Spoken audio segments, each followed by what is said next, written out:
All right, today we are diving into a truly game-changing book, Morgan Housel's The Psychology of Money. We're going to tackle this huge myth that you have to be some kind of genius to build wealth. But what if the real secret has nothing to do with how smart you are and absolutely everything to do with how you act? Let's get into it. So let's just start with the big question that really trips so many of us up. Is getting rich just a test of your IQ? I mean, we're told all the time that you've got to be a Wall Street wizard or a math prodigy to build any real wealth. But what if that's just completely wrong? And this quote right here, this is the heart of our entire explainer today. It just flips all the conventional wisdom on its head, doesn't it? It's not about the complex formulas or trying to predict the market. It's about your habits, your emotions, your mindset. That is where the real key to wealth is hiding.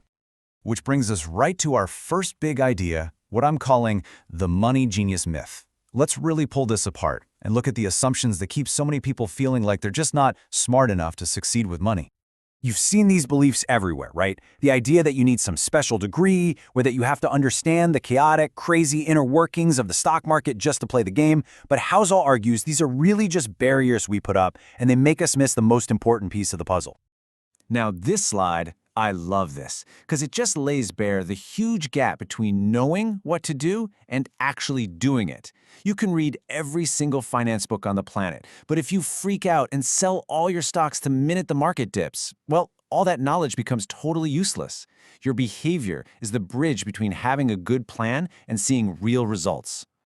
And that leads us directly to the truth that just busts this whole myth wide open. It's a simple concept, but it's so powerful.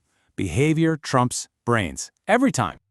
So here's the crucial point. Your ability to stay calm when everyone else is panicking, your patience to just let your investments grow over decades, and the discipline to save money consistently.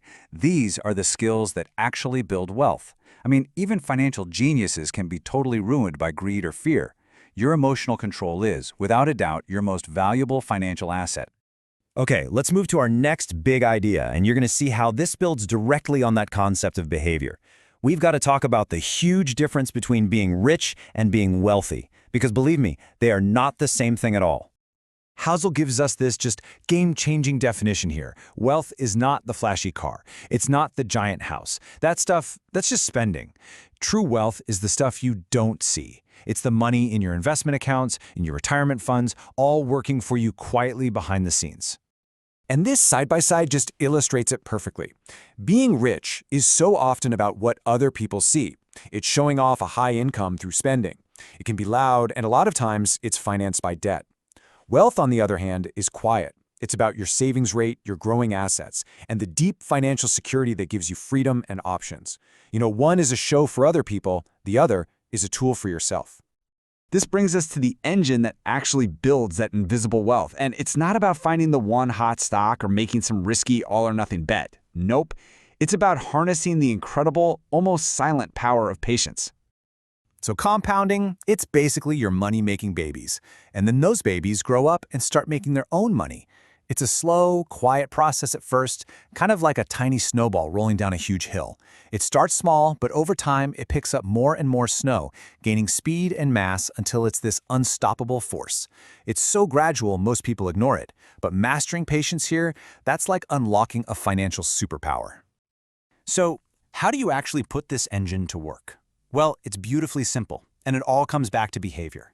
Step 1 is just building the habit of saving. Doesn't matter how small. Step 2 is having the patience to invest that money for the long haul, fighting that urge to chase quick profits.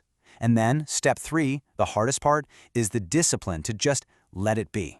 Let time do all the heavy lifting for you. That's how you build real, lasting wealth. So, we've talked about behavior, what real wealth is, the power of patience, but what's it all for? You know, what is the ultimate goal here? This is where everything we've discussed comes together in a really profound way. This right here might be the most important takeaway from the entire book. The true value of wealth isn't luxury goods. It's not about being able to buy more stuff. The ultimate prize that money can buy is autonomy. The freedom to control your own schedule, your own life. And look, this freedom, it's not some abstract idea. It's the practical, real-world ability to say no to things you don't want to do and yes to things you do. It's having a cushion against the chaos of life, so a broken-down car or a medical emergency doesn't become a full-blown financial catastrophe. Ultimately, it's about waking up in the morning and knowing that your time belongs to you. That right there is the highest form of wealth. And that leaves us with a final, really powerful question to think about.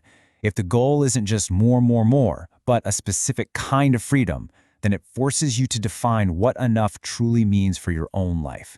And just thinking about that, well, that's the very first step toward actually achieving it.